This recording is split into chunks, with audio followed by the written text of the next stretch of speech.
लमैदेखि Kathmandu 386 kilometre अब आने हेर्दै जाने।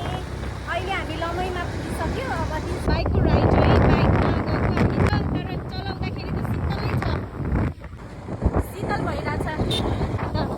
रमाइलो छ। अहिले हामी यो ठाउँ यो धान खोलाको यता रोड हाम्रो बनाएको छ। एकदम छिटो छिटो टर्निङ छ। यहाँनिर एउटा टर्निङ छ, त्यहाँनिर एउटा टर्निङ एकदम बाटोमा देखेको मन्दिर यस्तो राम्रो मन्दिर जस्तो छ। अहिले पिकनिकमा पुग्छौँ। अहिले बाइक चलाउँदैछु, म चाहिँ पछाडि बसिरहेको छु है। पुगेको छ अब हामी काठमाडौँ प्रस्थान हुँदैछौँ। यहाँ नारायणगढी 138 किलोमिटर छ हुँदै आयो। एकदमै राम्रो बनेको रहेछ बाटो योचोटि।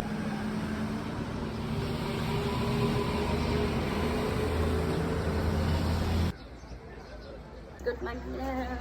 Good morning.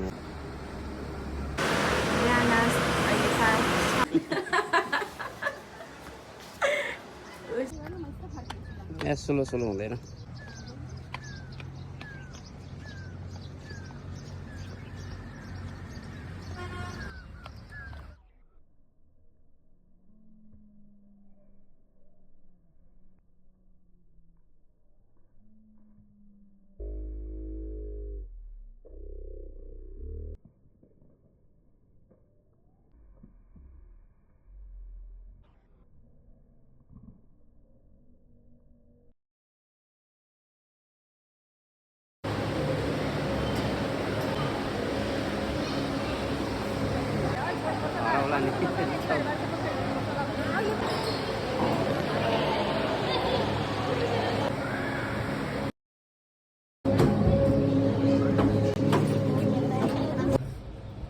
त्यसो भए ल यता पछाडिबाट ल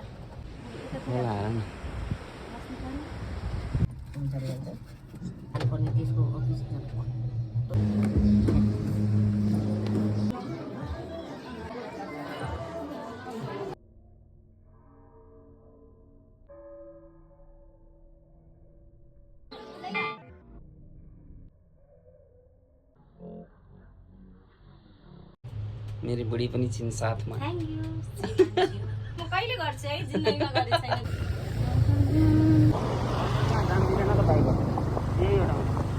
माथिबाट म त तर्सेँ नि पुरा।